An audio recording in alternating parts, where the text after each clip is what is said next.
വളരെ പ്രധാനപ്പെട്ട ഒരു വാർത്ത കൊച്ചിയിൽ നിന്ന് വരികയാണ്. കൊച്ചി കണ്ണമാരിയിൽ റോഡ് ഉപരോധിച്ച് നാട്ടുകാർ സമരം ചെയ്യുകയാണ്. ഫോർട്ട് കൊച്ചി ആലപ്പുഴ ദേശീയപാത ഉപരോധിച്ചാണ് ചെല്ലാനം ജനകീയ വേദിയുടെ പ്രതിഷേധം. ചെല്ലാനം മാതൃകയിൽ ടെട്രാപോഡ് നിർമ്മിക്കണമെന്നാണ് ജനങ്ങളുടെ ആവശ്യം. അർച്ചന നമ്മളോടൊപ്പം ചേരുകയാണ്. നമ്മൾ ഈ കഴിഞ്ഞ ദിവസങ്ങളിലൊക്കെ കണ്ടതാണ് ഈ കണ്ണമാലി പ്രദേശത്ത് കടലാക്രമണം വലിയ തോതിൽ രൂക്ഷമാവുകയും ജനങ്ങൾക്കത് വലിയ പ്രതിസന്ധി ഉണ്ടാക്കുകയും ചെയ്തത്. ഇപ്പോൾ താൽക്കാലികമായി ജിയോ ബാഗുകൾ ഉപയോഗിച്ച് കടൽ ഭിത്തി നിർമ്മിക്കുകയും പിന്നീട് പെർമനന്റ് ആയിട്ടുള്ള ഒരു സംവിധാനത്തിലേക്ക് പോവുകയും ചെയ്യാം എന്ന് ജില്ലാ ഭരണകൂടം ഉറപ്പ് നൽകിയിട്ടുണ്ടായിരുന്നു. എന്തായാലും ഇപ്പോൾ വീണ്ടും അവിടെ ഒരു സമരം രൂപപ്പെട്ടു വന്നിട്ടുണ്ട്. നമുക്ക് നോക്കാം എന്താണ് സംഭവിക്കുന്നതെന്ന്. അർച്ചന നമ്മളോടൊപ്പം ചേരുകയാണ് കൊച്ചിയിൽ നിന്ന്. Archana, good morning. Good morning Manu. Archana, ഈ മഴയത്ത് നമ്മൾ കണ്ടത് ഈ കണ്ണമാലി പ്രദേശത്ത് വലിയ തോതിൽ കടലാക്രമണം, കടൽ കയറി വരുന്നതാണ്. അത് അവിടുത്തെ മനുഷ്യരുടെ ജീവിതത്തെ വലിയ തോതിൽ ബാധിച്ചിരുന്നു.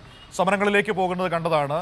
പിന്നീട് ജില്ലാ ഭരണകൂടവും ഒക്കെയായി നടത്തിയ ചർച്ചയിൽ താൽക്കാലികമായി ജിയോ ബാഗുകൾ സ്ഥാപിച്ച് കടൽ ഭിത്തി നിർമ്മിക്കും, അതിനുശേഷം മറ്റ് സ്ഥിരമായിട്ടുള്ള നടപടികളിലേക്ക് പോകാം എന്ന് ഉറപ്പുണ്ടായിരുന്നല്ലോ. ഇപ്പോൾ വീണ്ടും അവർ ഒരു സമരത്തിലേക്ക് പോകുമ്പോൾ പറയുന്നത് എന്താണ്?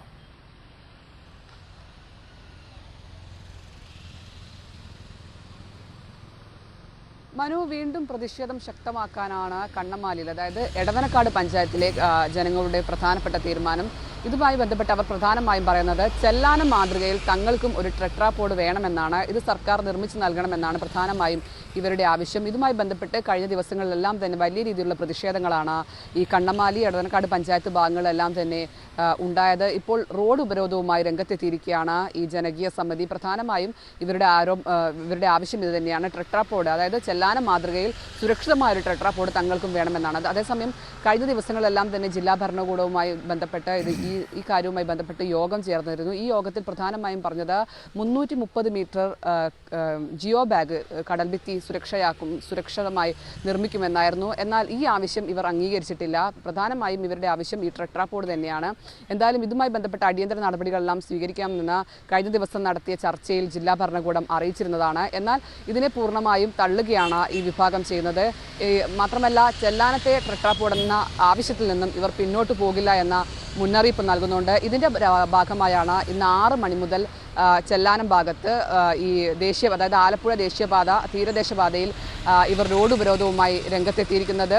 രാവിലെ 6 മണിക്ക് തുടങ്ങിയതാണ്. വൈകിട്ട് വരെ ഈ സമരം നീളും. കഴിഞ്ഞ ദിവസങ്ങളിലും ഇത്തരത്തിൽ ഹർത്താൽ ആഹ്വാനം ചെയ്തും അതുപോലെ റോഡ് ഉപരോധിച്ചുമെല്ലാം വലിയ പ്രതിഷേധമാണ് കണ്ണമാലി ഭാഗങ്ങളിൽ കണ്ടത്. ഇതിൻ്റെ തുടർച്ചയായിട്ടാണ് ഇത്തരത്തിൽ വീണ്ടും ഇതുമായി ബന്ധപ്പെട്ട ഒരു പ്രതിഷേധത്തിലേക്ക് ജനങ്ങൾ അടുക്കുന്നത്. എന്തായാലും കഴിഞ്ഞ ദിവസങ്ങളിലെ മഴയിൽ വലിയ രീതിയിൽ കടലാക്രമണം ഭീഷണി നേരിട്ട ഒരു പ്രദേശം കൂടിയാണ് ഈ ചെല്ലാനം ഭാഗം, ഈ എടവനക്കാട് പഞ്ചായത്തിലെ പല ഭാഗങ്ങളും. ഇതിൻ്റെ ഭാഗമായിട്ടാണ് ഇത്തരത്തിൽ പല വീടുകൾക്കും കേടുപാടുകളെല്ലാം സംഭവിച്ചു. ഇതിൻ്റെ ഭാഗമായിട്ടാണ് ഇവർ പ്രതിഷേധവുമായി രംഗത്തെത്തിയത്. എന്തായാലും ചെല്ലാനം മാതൃകയിൽ തങ്ങൾക്കും ഒരു ടെട്രാപോഡ് എന്ന ആവശ്യത്തിൽ ഉറച്ചു നിൽക്കുകയാണ് ഇവർ. എന്തായാലും അടുത്ത ദിവസങ്ങളിലെല്ലാം തന്നെ മന്ത്രിമാരുമായി ബന്ധപ്പെട്ട് ഇതിൻ്റെയൊക്കെ യോഗം ചേരുമെന്നാണ് ജില്ലാ ഭരണകൂടം അറിയിച്ചിരിക്കുന്നത്. എന്തായാലും താൽക്കാലിക പരിഹാരം എന്നോണം ജില്ലാ ഭരണകൂടം അടിയന്തര യോഗം ചേർന്ന് അതിനുള്ള നടപടികളെല്ലാം തീരുമാനിച്ചിരുന്നു. പ്രധാനമായും ജിയോ ബാഗാണ് അവർ മുന്നോട്ട് വയ്ക്കുന്ന തീരുമാനം. എന്നാൽ ഈ ആവശ്യത്തിൽ നിന്നും ഇവർ പൂർണ്ണമായും പിന്തിരികയാണ്. പ്രധാനമായും ചെല്ലാനം മാതൃകയിൽ ഒരു ടെട്രാപോഡ് തന്നെയാണ് ഈ സമരക്കാർ ആവശ്യപ്പെടുന്നത്. മനു, ശരി, ഏതായാലും അതൊരു വളരെ പ്രധാനപ്പെട്ട ആവശ്യം തന്നെയാണ്. കാരണം സാധാരണഗതിയിൽ ഈ മഴ വരുമ്പോൾ ഏറ്റവും കൂടുതൽ മാധ്യമങ്ങളും ഒക്കെ ഓടുന്നത് ചെല്ലാനത്തേക്കായിരുന്നു പണ്ട്. കാരണം അവിടെ കടൽ കയറി വീടുകളിലേക്ക് വെള്ളം കയറുകയും ആളുകളേക്ക് മാറ്റുന്നത് ഒരു കാലത്ത് പതിവ് കാഴ്ചയായിരുന്നു. പക്ഷേ ടെട്രാപോഡ് ഉപയോഗിച്ച് കടൽ ഭിത്തി നിർമ്മിച്ചതിന് ശേഷം ആ പ്രദേശം വലിയ സുരക്ഷിതത്വത്തിലാണ് അന്തി ഉറങ്ങുന്നത്. അവർക്ക് ഏറ്റവും സുരക്ഷിതമായി ഏത് മഴയത്തും കഴിയാമെന്നതാണ്, ഇപ്പോൾ അവരുടെ സ്വന്തം വീട്ടിൽ കഴിയാമെന്നതാണ് അതിൻ്റെ ഒരു പ്രത്യേകത. അതുപോലെ തന്നെയുള്ളൊരു സംരക്ഷണ ഭിത്തി വേണമെന്നാണ് ഇപ്പോൾ ഈ അതിൻ്റെ തുടർച്ചയായിട്ടുള്ള പ്രദേശങ്ങളിൽ കണ്ണമാലി, എടമനക്കാട് ഭാഗങ്ങളിലൊക്കെ നാട്ടുകാർ ആവശ്യപ്പെടുന്നത്. സർക്കാർ തലത്തിൽ അതിൻ്റെ ആലോചനകളൊക്കെ നേരത്തെ തന്നെ നടക്കുന്നുണ്ടായിരുന്നു. ഇപ്പോൾ ജില്ലാ ഭരണകൂടം താൽക്കാലികമായി ജിയോ ബാഗുകൾ സ്ഥാപിച്ച് കടൽഭിത്തി നിർമ്മിക്കാം, പിന്നീട് പെർമനൻ്റ് ആയിട്ടുള്ള ഒരു സംവിധാനത്തിലേക്ക് പോകാമെന്ന ഉറപ്പാണ് അവിടെ നാട്ടുകാർക്ക് നൽകിയത്. പക്ഷേ അവർ ടെട്രാപോഡ് തന്നെ വേണം എന്ന കടുത്ത നിലപാടിൽ ഉറച്ചു നിൽക്കുകയാണ്. കാരണം അവരെ സംബന്ധിച്ച് നമുക്ക് കുറ്റം പറയാൻ കഴിയില്ല. കാരണം അത്രമാത്രം ബുദ്ധിമുട്ടുന്നുണ്ടായിരിക്കാം ആ നാട്ടുകാർ ഈ മഴയൊക്കെ വരുമ്പോൾ. അതുകൊണ്ടായിരിക്കാം അവർ ആ നിലപാടിൽ നിൽക്കുന്നത്. ഏതായാലും ചെല്ലാനം എന്ന് പറയുന്നത് ഒരു വലിയ മോഡലാണ്. അതൊരു ബദൽ തന്നെയായിരുന്നു ഇടതുപക്ഷ സർക്കാരിൻ്റെ. രജീഷ് എഴുതുന്ന കാര്യമുണ്ട്, ചെല്ലാനം മോഡൽ LDF സർക്കാരിൻ്റെ മോഡലാണ്, ജനങ്ങൾ ആഗ്രഹിക്കുന്നതും അതുപോലുള്ള ബദൽ തന്നെയാണ് എന്ന് പറഞ്ഞു വയ്ക്കുന്നു.